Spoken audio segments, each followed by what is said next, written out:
Okay, this is part 2 for section 16.3, dealing with accelerations and angular accelerations. First of all, just like with velocities, we're dealing with a circular path. Take note, so this once again could be some big blob, rigid body, or a metal beam or a rod of some sort.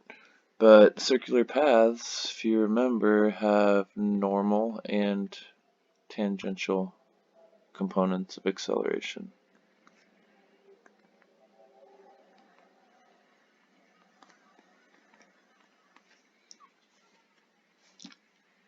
Okay, so if we remember what those are, by definition, we had the tangential component just equal to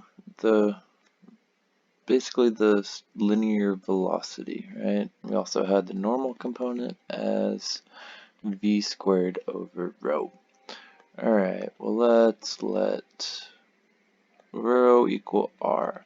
Let's let v equal to omega r, and alpha is, we can define later, as d omega dt, right? It's the time derivative of the angular velocity. Okay, using those we can say that the tangential component is equal to alpha r, and the normal component is equal to omega squared r. Alright, this is when we're dealing with scalars. But what about vectors, right?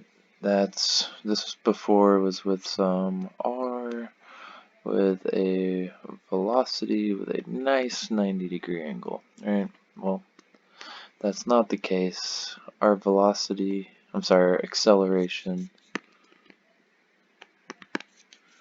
our velocity tangent to the path, and our acceleration, let's do in green, we would have a tangential component, we would have a normal component, and then adding those up would give us our acceleration.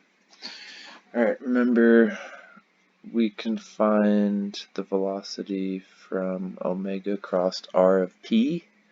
Well, if this was r, we can also have some generic r of p, right? Well, we're going to use that to derive our vector formula. So let's take the time derivative of our velocity formula, omega crossed into our position function. By definition, our acceleration is dv dt, and dv dt we saw as d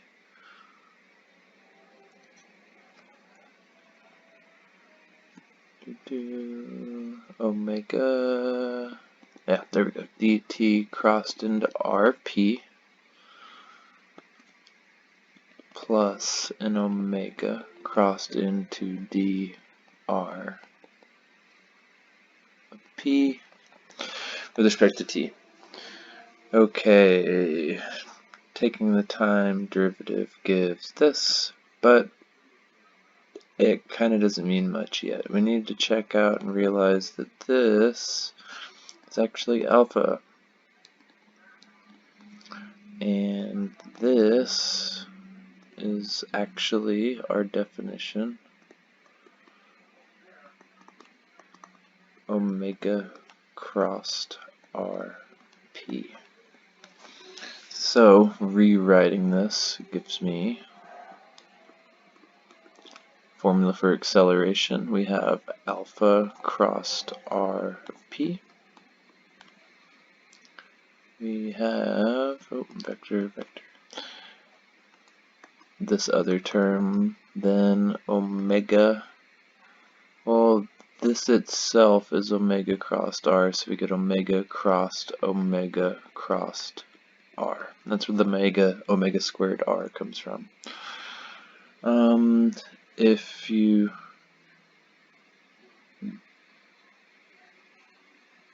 Okay, so one thing to note is if we did use omega squared r, is that we keep the direction of r,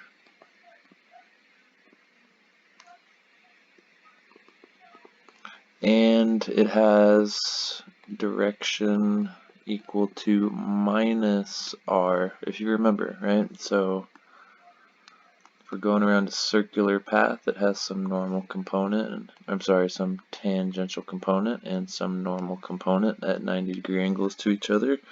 And that normal component is pointed in towards R. Therefore, we should write the normal component like this, minus omega squared R. Okay, so what do we have from this? We have the acceleration has some tangential component and some normal component, as we would expect with a circular path. And we find that it's equal to alpha crossed R minus omega squared. Notice this is a scalar times R. These are vectors still. So you don't have to do the double cross product. Just take omega squared, but put it in the direction of R. We know that the normal component has to be in the direction. Okay, we can then find the magnitude. Like any other's magnitude as the tangential component squared plus the normal component squared, square rooted. Alright, thank you.